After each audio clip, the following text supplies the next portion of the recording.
Hello friends, welcome to study room, the place of learning. आज का topic हमारा है टाइम मैनेजमेंट। आज हम डिस्कस करने वाले हैं दोस्तों टाइम मैनेजमेंट के ऊपर। मैंने ये वीडियो इसलिए लेकर आया क्योंकि अभी आपके बोर्ड्स में 2 to 3 मंथ्स का गैप है। तो आप इन टाइम के दौरान जो आपका समय बचा हुआ है 2 से 3 महीना, इस समय के दौरान आप क्या क्या कर सकते हो, आप अपनी टाइम को कैसे मैनेज कर सकते हो, क्योंकि आपने पूरा अपना 1 साल गवा दिया है, वो दोबारा लौट के आने वाला नहीं है। बट अभी आपके हाथों में 2 से 3 महीना है। तो उन 2 से 3 महीनों में आपको कैसे अपने टाइम को मैनेज करना है अपने बोर्ड्स के लिए, ताकि आप अच्छे खासे स्कोर कर सको, अच्छा खासा परसेंटेज ला सको। So friends, without any delay let's begin the video. तो पहला पॉइंट मेरा ये है, प्लान अहेड। हमको सबसे पहले अपनी जो प्लानिंग होती है वो बहुत ही पहले कर लेनी चाहिए। At the last minute we should not plan anything, क्योंकि हमारे पास उस वक्त ज़्यादा टाइम नहीं रहता कि हम चीज़ों को प्लान करें सही तरीके से और अच्छे से उसे एग्जीक्यूट करें। सो हमें प्लानिंग क्या करनी चाहिए, उस जो भी काम करने वाले हैं उसके 2-3 पीरियड पहले ही बना लेनी चाहिए। उससे क्या रहता है कि हमें सफिशिएंट टाइम मिल जाता है और हम उसे अच्छे से एग्जीक्यूट कर पाते हैं। So make a schedule for your study. Scheduled study is always better than the last minute study. तो सबसे बढ़िया है कि शेड्यूल्ड स्टडी कीजिए, यानी टाइम टेबल एक बना लीजिए, टाइम टेबल के हिसाब से अपने सब्जेक्ट्स को पढ़िए चैप्टर वाइज। तो जैसे आप स्कूल में जाते हो 7 to 6 आवर्स की पढ़ाई होती है, वहाँ पे तो आप देखते हो 40 मिनट्स की पीरियड होती है और बहुत ही अच्छे तरीके से वहाँ पे क्लासेस रन होती हैं रोज़। और उन्हीं 1 साल में वो जो 40 मिनट्स की पीरियड रोज़ चलती हैं 6-6 घंटे में, आप अपना पूरा सिलेबस कंप्लीट कर लेते हो दोस्तों।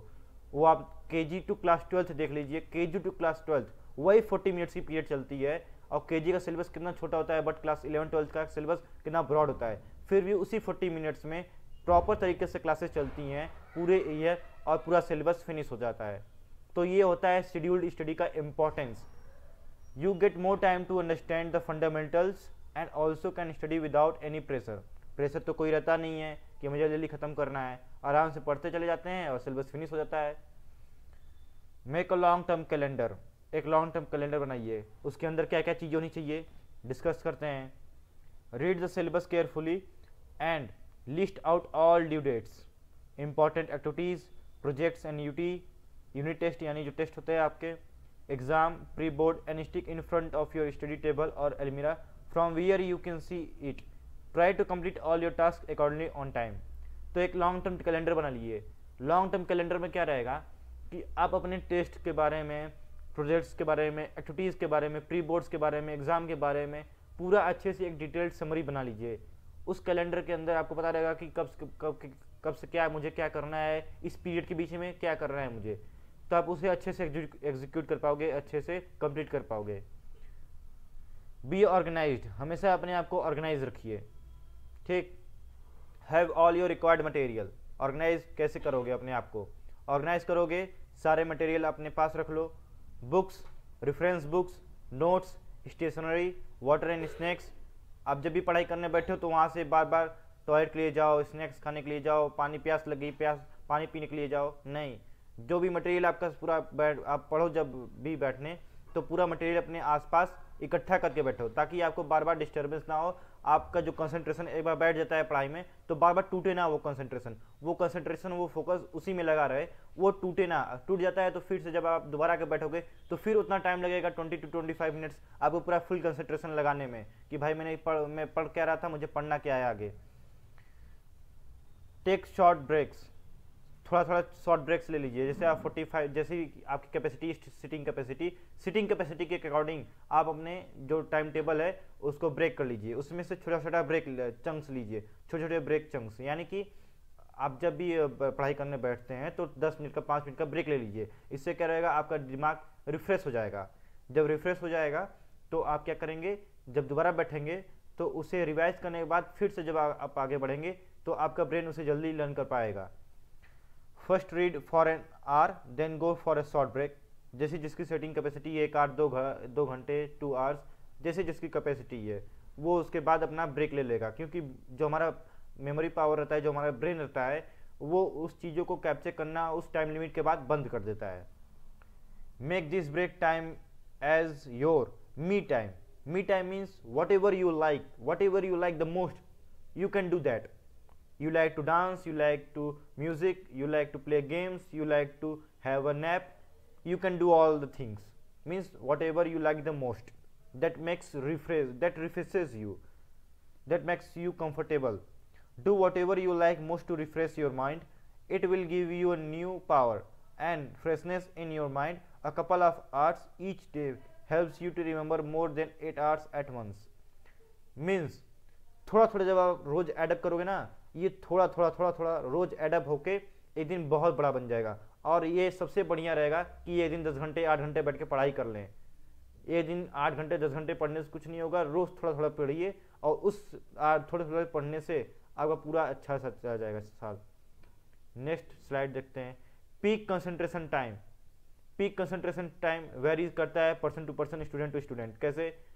ये ट्रेंड हमारे पुराने कल्चर से चला आ रहा है कि सुबह उठ के पढ़ना चाहिए, सुबह उठ के पढ़ना चाहिए, बट ऐसा फ्रेंड्स नहीं है। मेरा पीक कंसंट्रेशन टाइम है कि मैं सुबह उठ के नहीं पढ़ पाता हूँ, बट रात में पढ़ पाता हूँ अच्छे से। तो ये पर्सन टू पर्सन वेरी करता है। आपका आफ्टरनून हो सकता है, नून हो सकता है, या फिर नाइट हो सकती है, या फिर मॉर्निंग हो सकती है। तो आप तीनों टाइम में से जब भी आपका शेड्यूल टाइम हो, जहाँ पे आपका ज़्यादा मन लगता हो पढ़ने में, उस टाइम पे आप सबसे मोस्ट डिफिकल्ट टॉपिक को उठाइए और उसको एकदम ध्यान से पढ़िए। जो सबसे ज़्यादा डिफिकल्ट, जो सबसे ज़्यादा हार्ड हो, जो जल्दी से नहीं समझ में आ रहा हो। आपका मैथ हो सकता है, साइंस में फिजिक्स हो सकती है, या फिर बायोलॉजी हो सकती है, या फिर एसएसटी हो सकती है। तो कुछ भी जो भी आपका सबसे डिफिकल्ट हो उसको उठाइए, लर्न करना शुरू कर दीजिए। और हो सकता है कि मल्टीपल सब्जेक्ट्स में आपके मल्टीपल हार्ड चैप्टर्स हों, तो उसको भी आप रिवाइज कर सकते हैं एक टाइम टेबल बना के अच्छे से। जैसे स्कूल का टाइम टेबल बनता है 40-40 मिनट्स का, उससे बना सकते हैं आप अपने घर पे भी। Okay friends, varies from person to person. Find out your high concentration time and take up the most difficult topic during that time. Try to study in the morning and at least on holidays, Sundays, as morning it is the best time to study as environment is calm and mind is fresh and you can grasp easily. ये तो सुबह की बात कर रहा है भाई यहाँ पे। तो आप रात को भी देख लीजिए, रात में भी शांति रहती है, आप रात में भी पढ़ाई कर सकते हो। ओके फ्रेंड्स, रेगुलरिटी सबसे इंपॉर्टेंट कंसिस्टेंसी और रेगुलरिटी होती है। कंसिस्टेंसी और रेगुलरिटी है तो फ्रेंड्स आपका सब कुछ स्मूथली चलेगा। जैसे आप एग्जांपल ले सकते हो, रोड पे अगर रोड खाली है तो आप स्मूथली एक पर्टिकुलर स्पीड पे चलोगे और अपने डेस्टिनेशन पे जल्दी रीच करोगे। बट वहीं पे अगर ट्रैफिक बीच में आ जाती है तो आप रुक रुक के चलोगे, ब्रेक लगा के चलोगे। तो उस ब्रेक लगाने से क्या रहेगा कि आप अपने डेस्टिनेशन पे टाइम पे ऑन टाइम नहीं पहुँच पाओगे। तो ये होता है कि जो आपका डेस्टिनेशन, जो आपका गोल है, वहाँ तक जाने के लिए आपको रेगुलरिटी कंसिस्टेंसी बना के चलनी पड़ेगी। अदरवाइज अगर आप ब्रेक लेते रहोगे बीच बीच में कि आज 10 घंटा पढ़ा, कल 2 घंटा, कल परसों पढ़े ही नहीं, 4 दिन गैप ले लिए, तो इस तरह आपका जो रहेगा रेगुलरिटी टूटेगी और अपने गोल को अचीव नहीं कर पाएंगे। और सबसे इम्पोर्टेंट जो मैंने फॉलो किया था और आप लोगों को भी रिकमेंड करता हूँ, read NCERT text books thoroughly. ठीक, जितनी भी एनसीईआरटी बुक्स हो उसको एक बार या 2 बार प्लीज़, मिनिमम 1 टाइम उसको तो पूरा अच्छे से थोरोली रीड कर लीजिए। पूरा एक एक अक्षर उसको देख देख के समझ के रीड कर लीजिए। क्योंकि जो मल्टीपल चॉइस क्वेश्चंस आते हैं, उन मल्टीपल चॉइस क्वेश्चन में क्या होता है कि वो बुक से उठा के क्वेश्चन पूछ देते हैं एनसीईआरटी वाले। ओके फ्रेंड्स, तो उससे बचने के लिए, उसे सॉल्व करने के लिए आपको एनसीईआरटी रीड करनी पड़ेगी। Always refer to tests which have been taken to your school. बच्चे गलती क्या करते हैं कि टेस्ट जो होता है उसको फाड़ के फेंक देते हैं पेपर को। यही सबसे बड़ी उनकी मिस्टेक होती है। टेस्ट आपको मार्क्स लेने के लिए नहीं होता है, टेस्ट आपको इम्प्रूव करने के लिए होता है कि कैसे क्वेश्चंस आ सकते हैं आपके बोर्ड्स में, कैसे क्वेश्चंस वो लोग आ सकते हैं, पूछ सकते हैं। तो हमें पता ही नहीं रहता कि कौन सा क्वेश्चन कब क्या आ जाए। तो इस वजह से जो टेस्ट होता है, टेस्ट के पैटर्न को समझिए, उसके क्वेश्चंस को देखिए कैसे कैसे क्वेश्चंस बने हैं और इस टाइप के कितने क्वेश्चंस बना सकते थे। तो आपको एक तैयारी करनी पड़ती है टेस्ट से भी। अगर टेस्ट जो होता है, अगर आप टेस्ट को सिर्फ सीरियसली लो तो पक्का आप 90% स्कोर कर दोगे। बट टेस्ट को कोई सीरियसली लेता ही नहीं, 99% बच्चे लेते ही नहीं है। और 1% बच्चा जो टेस्ट को सीरियसली लेता है वो वही 90+ स्कोर करता है। मेक योर नोट्स सबसे इंपॉर्टेंट है।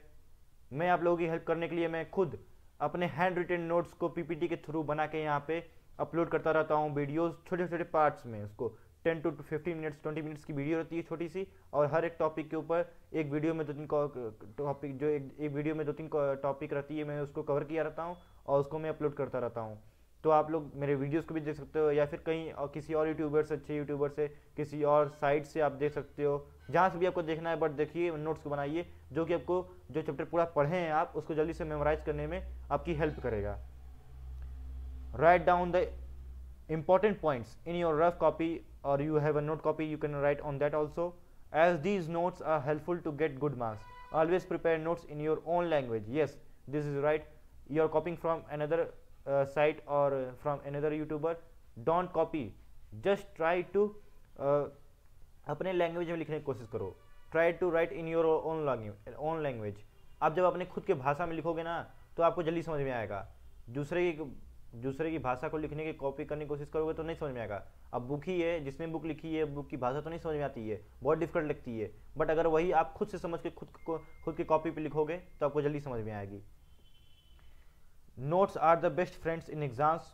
ओके, एग्जाम के लिए सबसे बेस्ट फ्रेंड होता है। क्यों? क्योंकि आप 5-10 मिनट में पूरे चैप्टर को एक साथ रिवाइज कर पाते हो।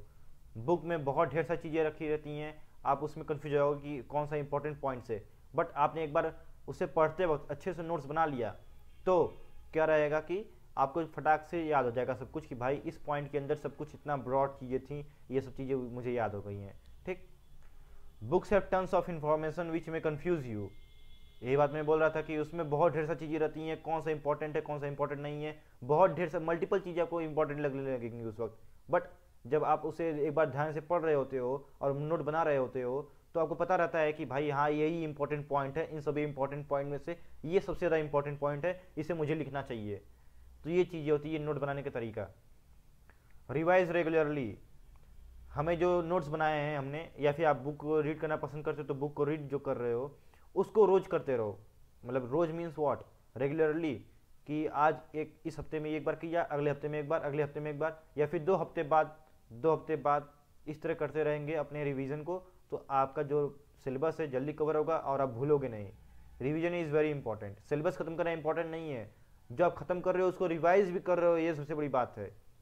अगर आप जो रिवाइज कर रहे हो तो उससे क्या रहेगा कि आप जो पढ़ रहे हो आगे बढ़ रहे हो, प्लस पीछे का भी रिकवर करते चले आ रहे हो। तो उससे क्या रहेगा, मान लीजिए सरप्राइज टेस्ट ले लिए सर आपके, या फिर मैम आपकी सरप्राइज टेस्ट ले ली, तो आप तुरंत उसको ग्रैस्प कर लोगे और तुरंत टेस्ट में फुल मार्क्स आ जाएंगे, है कि नहीं। पता चला कि आप आगे बढ़ते चले जा रहे हो, आगे बढ़ते चले जा रहे हो, रिवीजन कर ही नहीं रहे हो, आगे का तो याद आ रहा है, पीछे का सब भूलता चला जा रहा है, तो उसका कोई मीनिंग नहीं निकलेगा। There is no point of studying if you don't remember it. Our memory fades away gradually. धीरे धीरे हमारी जो मेमोरी रहती है वो मिटनी, इरेज होनी शुरू कर देती है, तो इसलिए revision is very important. Revision plays the cardinal role in getting good marks. Keep writing whatever you revise. अगर याद नहीं हो रहा तो लिख के याद करने की कोशिश करो, रिवाइज कर रहे हो तो लिख के याद करने की कोशिश करो, लिख के रिवाइज करो। Improve handwriting. Handwriting plays a very very important role in boards, क्योंकि आपकी हैंड राइटिंग, जब आप प्रेजेंटेशन कोई बना के देते हो तो प्रेजेंटेशन जो देखता है बंदा पहले ही खुश होता है प्रेजेंटेशन देख के, उसके अंदर क्या मटेरियल है वो नहीं देखने जाता है, वो सबसे पहले प्रेजेंटेशन देखता है, भाई प्रेजेंटेशन कैसा है, प्रेजेंटेशन बढ़िया है तो आपको पहले ही समझ जाएगा कि हाँ किसी अच्छे बच्चे ने इसको लिखा है और उसने अपने टाइम को अच्छे तरीके से मैनेज किया था, तभी वो इतनी अच्छी राइटिंग में लिख पाया है, तभी उसका प्रेजेंटेशन इतना बढ़िया आ पाया है। Good handwriting ensures your teacher is able to read what you want to say, और उसकी वजह से टीचर पढ़ पाता कि आप क्या करना चाहते हो, क्या लिखे हो, है कि नहीं। उसमें स्पेलिंग मिस्टेक नहीं होनी चाहिए, कट्टम कुट्टम नहीं होनी चाहिए। English good language, always use simple words to express yourself. हमेशा इंग्लिश में क्या कीजिए, इंग्लिश में जब आप पेपर को अपने लिख रहे हो तो बहुत ही सिंपल वर्ड्स यूज कीजिए, ताकि आपके जो टीचर है, जो एग्जामिनर है, वो फटाक से समझ जाए कि आप करना क्या चाह रहे हो। हार्ड वर्ड्स या फिर उल्टे सीधे ग्रामेटिकली रॉन्ग वर्ड्स लिखोगे, रॉन्ग सेंटेंसेस लिखोगे तो टीचर क्या रहेगा, इरिटेट हो जाएगा। इरिटेट होने की वजह से आपका आंसर सही रहेगा, फिर भी उसको कम नंबर दे देगा या फिर काट देगा, पूरा 0 नंबर दे देगा। तो ये इंपॉर्टेंस होती है सही सिंपल लैंग्वेज लिखने में और अच्छी हैंड राइटिंग लिखने का। Make sure you are grammatically sound and write simple grammatically correct English. Have a good vocabulary is of course an advantage. अच्छी वोकैबुलरी जब आपकी रहेगी तो ये एडवांटेज बनता है कि हाँ भाई कुछ वर्ड्स जो ऐसे होते हैं डिफिकल्ट, आप वहाँ पे लिख दोगे, डिफिकल्ट नहीं मीन्स थोड़े से स्टैंडर्ड वर्ड्स लिखोगे तो टीचर्स खुश होकर आपको अच्छा नंबर देता है। और स्पेशली ये आप अपने वोकैबुलरी को इस्तेमाल कर सकते हैं अपने इंग्लिश पेपर में। मॉडल पेपर्स मैं रिकमेंड करूँगा कि 10+ ईयर्स के मॉडल पेपर्स जो होते हैं फ्रेंड्स, आप उसको पूरा का पूरा सॉल्व कर लीजिए, क्योंकि अगर आपने उसको 10+ ईयर्स का क्वेश्चन पेपर सॉल्व कर लिया तो 99% गारंटी देता हूँ कि आपका 95% आना ही आना है, क्योंकि बोर्ड के पेपर में हमेशा क्वेश्चंस रिपीट होते रहते हैं और वही रिपीटेड क्वेश्चन फिर से आपको कुछ स्टैंडर्ड फॉर्म में या फिर कुछ अलग फॉर्म में बना दे देता है, बट उसी में आप कंफ्यूज हो जाते हो। तो अगर आपने 10+ ईयर्स के मॉडल पेपर सॉल्व किए हैं तो आपको 95% लाने से कोई रोक नहीं सकता। Solve all the model papers as it is a good way to know the pattern of questions. इससे आपको पैटर्न ऑफ क्वेश्चंस भी पता चलेगा कि बोर्ड के जो मेंबर्स हैं वो किस टाइप के क्वेश्चंस हमेशा पूछते रहते हैं और क्या आ सकता है इस टाइप का क्वेश्चंस, तो आप उसके लिए अच्छे से प्रिपेयर्ड रहोगे। Date sheet, when you get the date sheet, note down the gaps between the two papers and date of the last paper. Make the schedule for revision accordingly, that is finish first the revision of the last paper and then accordingly to the number of days gaps between the papers. तो आपके पास date sheet होना बहुत जरूरी है। मैंने date sheet के ऊपर एक वीडियो बना के रखी हुई है, डिस्क्रिप्शन बॉक्स में उसका लिंक है, और भी बहुत ढेर सारी वीडियोस बना के रखी हैं जिसका डिस्क्रिप्शन बॉक्स में मैंने लिंक दे के रखा हुआ है। आप वहाँ जाइए, आप वीडियोस को देखिए, आपको जरूर वहाँ से हेल्प मिलेगी। और डेट शीट का इंपॉर्टेंस ये होता है कि अगर आपने डेट शीट बना के रखी हुई है तो आपको पता चल जाता है कि कौन सा पेपर पहले होगा, कौन सा पेपर बाद में होगा। तो जो हार्ड वाला पेपर जो सबसे पहले है, आप उसकी प्रिपरेशन सबसे पहले करते हैं, जो लास्ट में है उसकी प्रिपरेशन थोड़ी लास्ट में प्रिपेयर करते हैं, ठीक। तो इसके बीच में आपको पता चल जाएगा कि मुझे इतने दिन में कितना प्रिपेयर करना है, कैसे अपने टाइम टेबल को मैनेज करना है कि नहीं। सो एट द लास्ट आप सब कुछ कर रहे हो, बट इसके बीच में आप अपनी हेल्थ को मत नेगलेक्ट कीजिएगा। Don't neglect your health. Health is very very important. अगर आप बीमार रहोगे तो पढ़ाई नहीं कर पाओगे, जिसकी वजह से आपकी स्टडीज़ अफेक्ट होगी। तो स्टडीज़ ना अफेक्ट हो तो अपने हेल्थ को जो है वो मेंटेन किए रहिए। मेंटेन कैसे करेंगे? Through exercises, through eating the fruits, dry nuts, vegetables कैसे? ग्रीन वेजिटेबल्स, और drink lots of water to avoid the junk food. इस समय आपके एग्जाम के समय आप जंक फूड छोड़ दीजिए, पिज्ज़ा बर्गर कुछ नहीं खाइए, क्योंकि उससे क्या रहता है कि वो हैवी होते हैं, हैवी होने की वजह से आपको नींद आने लगती है इसमें। और बोर्ड्स हमारे ठंडी में होते हैं और ठंडी में बहुत जल्दी नींद आती है खाने के बाद। तो अपने बिस्तर से दूर रहिए, टेबल पर बैठ कर पढ़ाई कीजिए, अपने हेल्थ का केयर कीजिए, और दिन में कम से कम थोड़ा सा समय निकाल के आधे घंटे के लिए बाहर जाइए, टहलिए, घूमिए, एक्सरसाइज कीजिए, या फिर अपने फ्रेंड्स के साथ आउटडोर गेम्स खेलिए। फ्री फायर पबजी नहीं खेलना है दोस्तों, फ्री फायर पबजी बहुत खेल लिए, अब ये सब नहीं करना है। सिर्फ वॉकिंग के लिए जाइए, क्योंकि आप जब नेचर के साथ कनेक्टेड रहोगे तो आपको अच्छा फील होगा, आपका माइंड उससे रिफ्रेश होगा। और इससे पबजी फ्री फायर से क्या होता है, आपका माइंड डिप्रेस्ड होता है, कंजर्वेटिव बनता है। और उसके बाद स्लीप वेल, 7 से 8 घंटे की नींद बहुत ही इंपॉर्टेंट है।